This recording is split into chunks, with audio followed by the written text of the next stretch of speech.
చేసిన అపచారానికి నిరసన తెలిపిన మాజీ మంత్రి ఎర్రబెల్లి. గాయపడిన ఆశా వర్కర్లను పరామర్శించిన కేటీఆర్.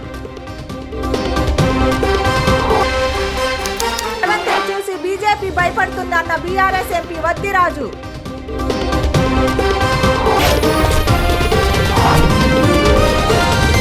హైదరాబాద్ రాష్ట్ర ప్రభుత్వం ఏర్పాటు చేసిన కాంగ్రెస్ తల్లి విగ్రహ రాజకీయానికి నిరసనగా భారత రాష్ట్ర సమితి పిలుపు మేరకు శాంతియుత నిరసనలు పలు కార్యక్రమాల్లో మాజీ మంత్రివర్యులు ఎర్రబెల్లి దయాకర్ రావు పాల్గొన్నారు. తెలంగాణ తల్లి పేరు చెప్పి కాంగ్రెస్ తల్లి పేరుతో ఈ ప్రభుత్వం చేసిన అపచారానికి నిరసనగా ఈ రోజు దేవరుప్పుల. ఈ సందర్భంగా ఉద్యమకారులను సన్మానించారు. ఈ కార్యక్రమంలో జిల్లా, మండల, గ్రామ నాయకులు ఉన్నారు. అది రాష్ట్ర స్థాయిలో, దేశ స్థాయిలో, ప్రపంచ స్థాయిలో కీర్తి చెందింది. తెలుగువారు ఎక్కడున్నా కూడా, తెలంగాణ వాళ్ళు ఎక్కడున్నా కూడా తెలంగాణ తల్లి విగ్రహం పెట్టారు. మేము అమెరికాకు పోతే కూడా ఈ విగ్రహం పెట్టారు. ఎక్కడ కూడా ప్రతి విలేజ్ లో కూడా తెలంగాణ తల్లి విగ్రహం ఆ రోజు కేసీఆర్ నాయకత్వంలో రూపకల్పన చేసిన విగ్రహం ప్రతిష్ట చేసుకున్నారు. తెలంగాణ ప్రజల్లో కూడా మనసులో కూడా నిండుగా ఉన్నది. దాన్ని చూస్తేనే తెలంగాణ గుర్తుకొస్తుంది. తెలంగాణ తల్లి అంటే మీద కిరీటం, అమ్మవారికి మనం పూజలు చేస్తే కిరీటం కానీ అది కానీ ఉంటుంది. కానీ మంచి విగ్రహాన్ని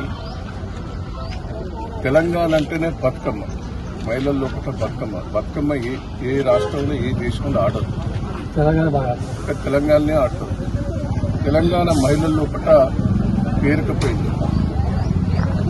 దాన్ని వదిలిపెట్టి ఇలా రేవంత్ రెడ్డి గారు అసలు ఆయన తెలంగాణ ద్రోహి అని తెలుగుదేశం పార్టీ నుంచి లెటర్ ఇవ్వని నేను పట్టుబట్టిన రోజు అసలు తెలంగాణకు మనం లెటర్ ఇస్తుంది ఎందుకు, అవసరం లేదన్న మనిషి. ఆ రోజు మేము 15 మంది ఎమ్మెల్యేలు వెంబడిపడి లెటర్ ఇవ్వకపోతే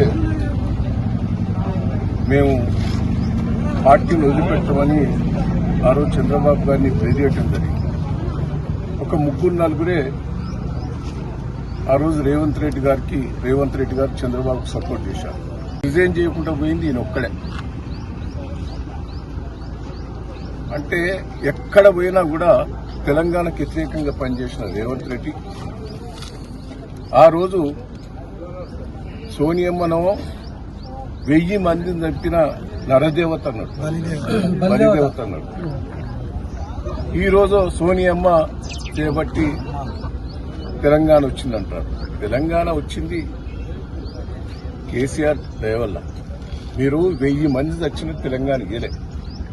కేసీఆర్ గారు చనిపోతే ఇక రాష్ట్రం మొత్తం అల్లకల్లోలం అవుతుంది, దేశం అంతా అల్లకల్లోలం అవుతుందని మన చావు దగ్గరకు వచ్చినప్పుడు మన భయపడింది తెలంగాణ ఇచ్చారు. నేను ఒకటే అన్నా, ఇప్పటికి నేను ఒకటే అంటాను.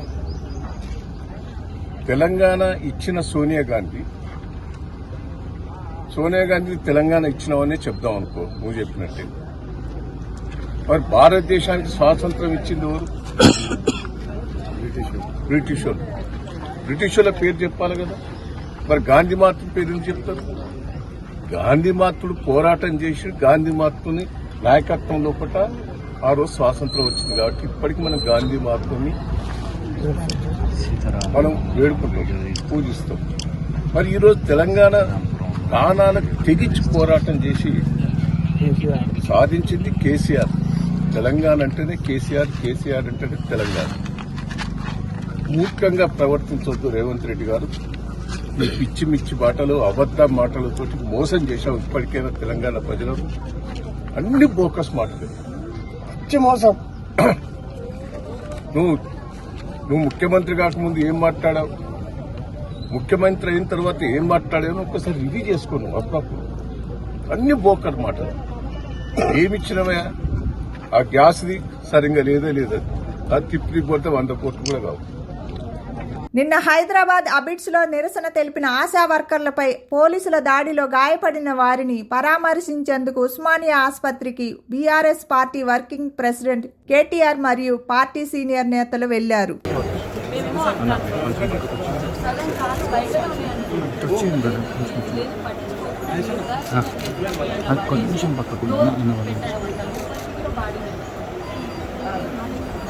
మనిషిని అసలు మొత్తం లోపలికి అనకుండానే సగం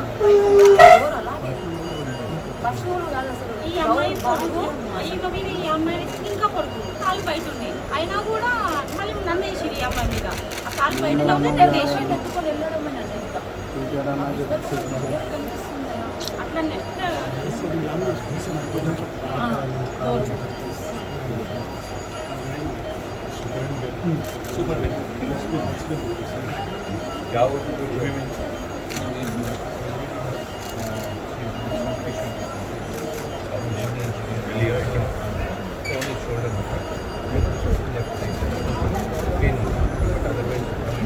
తెలంగాణ రాష్ట్రం ప్రజల ప్రయోజనాలు, న్యాయమైన హక్కుల సాధనకు కేంద్ర ప్రభుత్వంతో తమ పార్టీ నిరంతరం పోరాడుతూనే ఉంటుందని భారత రాష్ట్ర సమితి parliamentary party deputy leader Vaddiraju Ravichandra స్పష్టం చేశారు. ఢిల్లీలోని మంగళవారం ఆయన ప్రభుత్వ మాజీ చీఫ్ విప్ దాస్యం వినయ్ భాస్కర్ తదితరులతో కలిసి విలేకరులతో మాట్లాడారు.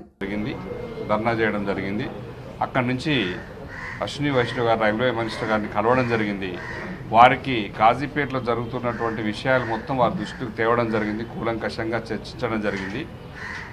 గతంలో ఉన్నటువంటి తెలంగాణ ప్రజల ఆకాంక్ష, తెలంగాణ రాష్ట్ర ఆవిర్భావానికే ఒక మెట్టు అయినటువంటి railway coach factory, Andhra Pradesh reorganisation యాక్ట్లో కూడా పొందుపరిచినటువంటి రైల్వే కోచ్ ఫ్యాక్టరీని పెట్టాలనే ఉద్దేశం, తెలంగాణ ప్రజలందరికీ అక్కడ రావాలనే ఉద్దేశంతో రాష్ట్రం వచ్చినప్పటి నుంచి కేసీఆర్ గారు అనేక సార్లు ప్రధాని కలిసినప్పుడు కానీ, రైల్వే మంత్రులను కలిసినప్పుడు కానీ, మా మంత్రులందరూ వచ్చి కలిసినప్పుడు కానీ, మా పార్లమెంట్ సభ్యులు వినోద్ కుమార్ గారు ఆధ్వర్యంలో కానీ, కవితమ్మ ఆధ్వర్యంలో కానీ చాలామంది కొట్లాడి ఎన్నోసార్లు లెటర్లు ఇవ్వడం జరిగింది, కలవడం జరిగింది, చర్చించడం జరిగింది.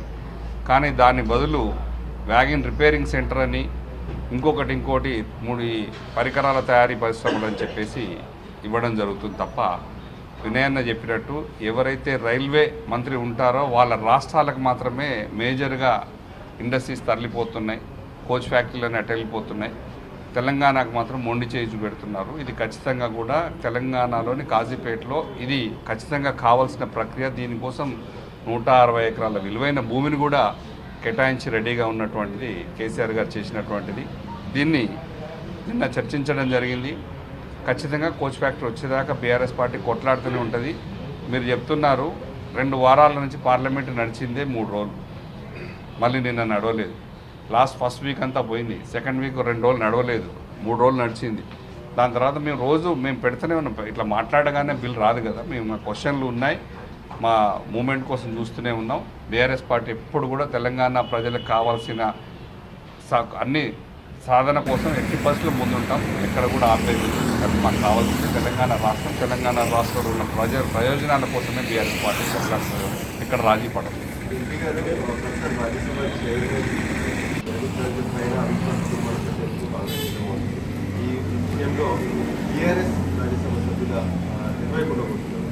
చూస్తారు కదా కొద్దిసేపటి తర్వాత, నెక్స్ట్ పెట్టినప్పుడు చూద్దాము. ఇంకా ఊహాగానాలే అవుతున్నాయి, పెడతారని గ్యారెంటీ కూడా ఏముంది.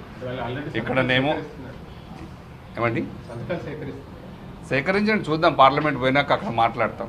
ఇక్కడ జరిగేదేమో తెలంగాణ ఇక్కడనేమో కోచ్ ఫ్యాక్టరీ గురించి మేము తిరుగుతూనే ఉన్నాం. నిన్న రైల్వే మినిస్టర్ కలిసినప్పుడు కూడా ఇంకొక కొత్తగా సిద్దిపేట రూట్ నుంచి కూడా చిన్న కోడూరు నుంచి పోతున్నటువంటి రైల్వే లైన్ మీద కూడా ఒక చిన్న కోడూరులో ఒక రైల్వే స్టేషన్ కావాలి, ప్లాట్ఫామ్స్ కావాలి. అవన్నీ కొత్తగా అక్కడ కొన్ని ట్రైన్స్ కూడా ఆగాలనే దాని మీద కానీ, ఖమ్మంలో కొన్ని ట్రైన్స్ ఆగాలని, ఖమ్మం ఇల్లందు పక్కనటువంటి గాంధీపురం రైల్వే స్టేషన్ ప్లాట్ఫామ్ కావాలని, ఇవన్నీ కొన్ని రిపేర్లు, కొన్ని కొత్తవి కూడా కోరడం జరిగింది. దాని మీద రైల్వే మంత్రి గారు సానుకూలంగా స్పందించారు. ఖచ్చితంగా ఆలోచనలో ఉన్నామన్నారు కానీ ఏమీ ఒపీనియన్ చెప్పలేదు, స్పష్టత ఇవ్వలేదు. ఇంకొకటి ఏంటంటే ముఖ్యంగా ఇచ్చినటువంటి రిపేరింగ్ సెంటరు, వ్యాగన్ రిపేరింగ్ సెంటర్లో ఏది వచ్చినప్పుడు కూడా కాజీపేటలో ఉన్నటువంటి ఉమ్మడి వరంగల్ జిల్లాలో ఉన్నటువంటి ప్రజలకు ఎక్కడ కూడా ఉద్యోగ అవకాశాలు రావట్లేదు. ముఖ్యంగా బయట రాష్ట్రాల నుంచి వచ్చి జాయిన్ అవుతున్నారు రైల్వేలో.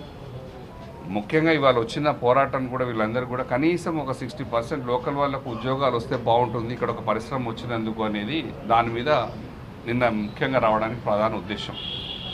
అంతే తప్ప వేరే ఉద్దేశం లేదు. అక్కడ తెలంగాణలో జరుగుతుంది మాత్రం, నిన్న చేసింది మాత్రం అరెస్ట్ల పర్వం అయితే అన్యాయం తీవ్రమైనదిగా నేను చెప్పదలుచుకున్నాను. ఇక్కడనేమో మోడీ అదానీ గారి ఫోటోలు పెట్టుకొని పార్లమెంట్లో పోయినా ఏముండదు, కానీ అక్కడ రేవంత్ రెడ్డి గారి అదానీ గారి ఫోటోలు పెట్టుకొని మాత్రం ప్రయత్నం చేస్తేనే అరెస్ట్ చేస్తారు. అక్కడ వాళ్ళ కోసం ఉన్న సంబంధం నిజం కాదా అనేది మాత్రం మీరు తెలుసు, మీడియా వాళ్ళందరూ కూడా గ్రహించాలని చెప్పి ఒకసారి కోరుతుంది. Thank you. రాష్ట్ర ప్రభుత్వం ప్రజాపాలన దినోత్సవాలు జరుపుతుందని, ఏడాది కాలంలో కాంగ్రెస్ పార్టీ ప్రజారంజక పాలన కొనసాగించినట్లు భావిస్తుందని, ఈ ప్రజాపాలన దినోత్సవాలు చివరి దశ చేరుకున్నట్లు ఉన్నాయని సిపిఎం ఖమ్మం జిల్లా కార్యదర్శి సున్నం నాగేశ్వరరావు విలేకరుల సమావేశంలో తెలిపారు. ప్రజలు తమ సమస్యలు చెప్పుకోవడానికి వచ్చినప్పుడు స్వాగతించాలని, అది కాకుండా నిర్బంధించాలని చూడడం మంచిది కాదని, 108 రోజుల పాటు ఆశా వర్కర్లు ఆందోళన నిర్వహించారని, ఆశా వర్కర్లకు న్యాయం చేయాలి అని అడిగితే నైతిక హక్కు బీఆర్ఎస్ పార్టీకి లేదని అన్నారు. అందరూ నమస్కారం. వాళ్ళ డిమాండ్ ఫిక్స్డ్ వేతనం 18,000 ఇవ్వాలనేది అట్లాగే కూడా ఇచ్చింది. గడల శ్రీనివాసరావు గారి నాయకత్వంలో చర్చలు జరిపిన తర్వాత కూడా అరెస్ట్ చేస్తున్నారు. మగ పోలీసులు వెళ్ళి ఇళ్ళకెళ్ళి బీభత్సంగా అక్కడ బెదిరించేటువంటి పని చేస్తున్నారు కార్యకర్తలు. ఇది 12వ తారీఖు సమ్మె ఉంటే, 12వ తారీఖు చెలో హైదరాబాద్ తీసుకుంటే, నిన్న బాన్కల్తంలో ఖమ్మం జిల్లాలో ఇక్కడ మంత్రి గారు అట్లాగే ఎమ్మెల్యేలు పోలీసు జులుం ప్రభుత్వాన్ని అందరినీ ఓడించారు ఆ రోజు. కానీ ఆ తీర్పు తర్వాత అధికారంలోకి అర్థం కావట్లేదు. పాల్వంచ సాంఘిక సంక్షేమ గురుకుల బాలికల పాఠశాల కళాశాల ఎదుట మహిళా ధర్నా. తనను వాచ్మెన్ విధుల నుండి అకారణంగా తొలగించారని, డబ్బులకు ఆశపడి వేరే మహిళను తీసుకున్నారనే ఆరోపణ. తనకు న్యాయం జరిగే వరకు దీక్ష కొనసాగిస్తానని తెలిపిన ఉషా,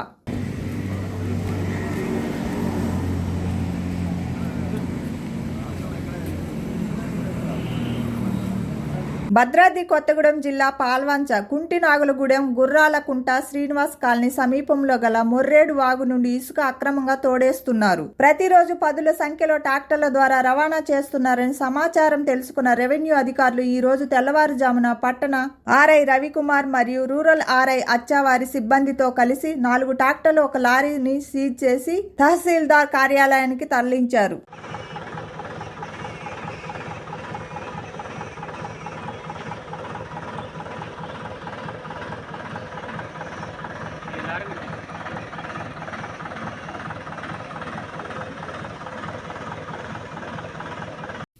నువ్వు మనిషివేనా అంటూ నటుడు బాబుమోహన్ను నిలదీసిన టీజేఎఫ్ నేతలు. అన్నమయ్య జిల్లా సుండుపల్లి ఎంపీడీఓ కార్యాలయం ఎదుట తెలుగు జర్నలిస్ట్ ఫోరం ఆధ్వర్యంలో నిరసన.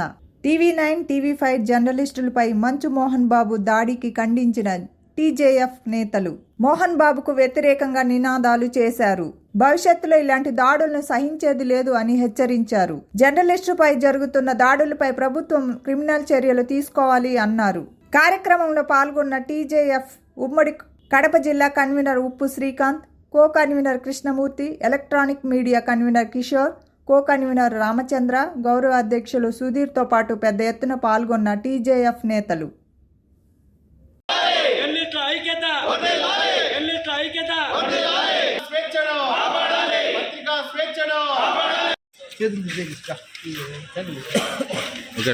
నిన్న మోహన్ బాబు TV9 జర్నలిస్ట్ పైన, ఇటు TV5 జర్నలిస్టుల పైన కూడా మోహన్ బాబు దాడి చేయడం చాలా హేయనీయం. దాడి చేయడమే కాకుండా దాన్ని ఈ గతంలో నిన్న మన్నట్టు కూడా కాలేజ్ దగ్గర కూడా జర్నలిస్టులపై దాడి చేశారు. జర్నలిస్టులు కేవలం సమాచారం నిమిత్తము కవరేజ్ కోసం వెళ్ళిన జర్నలిస్టులపై దాడి చేయడం చాలా సిగ్గుమాలిన చర్య. వెంటనే మోహన్ బాబుపై నాన్ బెయిలబుల్ కింద కేసులు నమోదు చేయాలి. ఇలాంటి చర్యలకు పాల్పడిన వాళ్ళకి ఖచ్చితంగా కఠిన చర్యలు తీసుకోవాలి. కఠిన చర్యలు తీసుకోవడం కాకుండా జర్నలిస్టులకు ఖచ్చితంగా కూడా ప్రభుత్వం వెంటనే స్పందించి జర్నలిస్టుల సమస్యలు కానీ, జర్నలిస్టులపై దాడి చేసిన వారిని కూడా చట్టపరంగా కానీ కఠినంగా శిక్షించాలని చెప్పేసి కూడా టీజేఎఫ్ తరఫున కూడా డిమాండ్ చేస్తున్నాం. తెలుగు జర్నలిస్ట్ ఫోరం ఎప్పుడైనా జర్నలిస్టులకు ఇబ్బంది వచ్చిందనే జర్నలిస్టుపై దాడులు చేసిన జర్నలిస్టులకు ఎటువంటి సమస్యలు ఉన్నా కూడా తెలుగు జర్నలిస్ట్ ఫోరం ఎప్పుడు కూడా రాష్ట్ర వ్యాప్తంగా ఆందోళన చేయడం కాకుండా జర్నలిస్టుల సమస్యలపై జర్నలిస్టుపై దాడులు చేసి సహించలేదు. ఈ విషయంపై కూడా జిల్లా వ్యాప్తంగా కూడా తెలుగు జర్నలిస్ట్ ఫోరం ఆందోళనలో కూడా పిలుపునిచ్చింది. మోహన్ బాబును వెంటనే అరెస్ట్ చేసి మోహన్ బాబుపై నాన్ బెయిలబుల్ కేసు నమోదు చేయాలని చెప్పేసి కూడా తెలుగు జర్నలిస్ట్ ఫోరం డిమాండ్ చేస్తుంది. నిన్నటి రోజున హైదరాబాదులో మోహన్ బాబు గారు జర్నలిస్టు పైన జరిగినటువంటి దాడిని నిజంగా భారత కమ్యూనిస్టు పార్టీ పూర్తిగా ఖండిస్తున్నది. ఈ నేపథ్యంలో అటు దేశంలో రాష్ట్రంలో ఎటువైపు చూసినా ప్రభుత్వాలకు ప్రజలకు మధ్య సారథిగా వారధిగా నిలబడి అటు జరుగుతున్నటువంటి అనేక రకాల అన్యాయాలపైన అక్రమాలపైన అహర్నిశలు ప్రభుత్వం నుండి ఎటువంటి గౌరవవేతనం లేకపోయినప్పటికీ కూడా కేవలం ప్రజా శ్రేయస్సు లక్ష్యంగా సమాజ శ్రేయస్సు కోసం వాలంటరీగా పనిచేసేటువంటి ఈ యొక్క జర్నలిస్టులపైన దాడి చేయడం సిగ్గుమాలిన చర్య. దీన్ని పూర్తిగా మేము ఖండిస్తున్నాం. ఇదే పరిస్థితి కన మరొక్కసారి పునరావృతం కాకుండా కఠినమైనటువంటి చర్యలు తీసుకొని అతన్ని వెంటనే అరెస్టు చేసి దాన్ని ఖండించాలని చెప్పేసి పూర్తిగా మేము డిమాండ్ చేస్తున్నాం. అంతేకాకుండా అనేక మంది దేశంలో జర్నలిస్టులకు రక్షణ లేకుండా పోయింది. వార్తలు రాస్తే వాళ్ళపైన దాడులు జరుగుతున్నాయి, ఏదైనా బయట పెడితే వాళ్ళపైన దాడులు జరుగుతున్నాయి. ఈ విధమైనటువంటి దాడులు జరగడం వెనుక ఉన్నటువంటి ఆంతర్యం ఏమిటో ఒకసారి ఆలోచన చేయాలి. అంటే మీరు చేసేటువంటి అవినీతి అక్రమాలను వెలుగులోకి తీసుకొస్తే జర్నలిస్టుల పైన దాడులు చేస్తారు. పైగా రాజకీయంగా కానీ సినీ ఇండస్ట్రీలో కానీ మీరు ఎదగాలంటే ఈ జర్నలిస్టులు లేకపోతే మీరు ఎదిగేటువంటి పరిస్థితి లేదు. మీరు ఈ బాహ్య ప్రపంచానికి సోషల్ మీడియాలో కానీ టీవీలలో కానీ పేపర్లలో కానీ ఈరోజు వెలుగుతున్నారంటే జర్నలిస్టుల యొక్క కృషిని మీరు మర్చిపోయి ఈరోజు అహంకారంతో మీరు దాడి చేయడం సిగ్గుమాలిన చర్య. దీన్ని పూర్తిగా మేము ఖండిస్తున్నాం. ఇప్పటికైనా కానీ దేశంలో రాష్ట్రంలో జర్నలిస్టుల పైన జరుగుతున్నటువంటి భౌతిక దాడిపైన ప్రత్యేకమైనటువంటి చట్టం తీసుకొచ్చేసి వీళ్ళని కాపాడేటువంటి ప్రయత్నం చేసి రక్షణ కల్పించాలని, మోహన్ బాబు గారి పైన క్రిమినల్ కేసులతో పాటు నాన్ బెయిలబుల్ కేసులు అరెస్టు చేయాలని చెప్పేసి భారత కమ్యూనిస్టు పార్టీగా మేము డిమాండ్ చేస్తున్నాం. Please like, share and subscribe Sneha TV.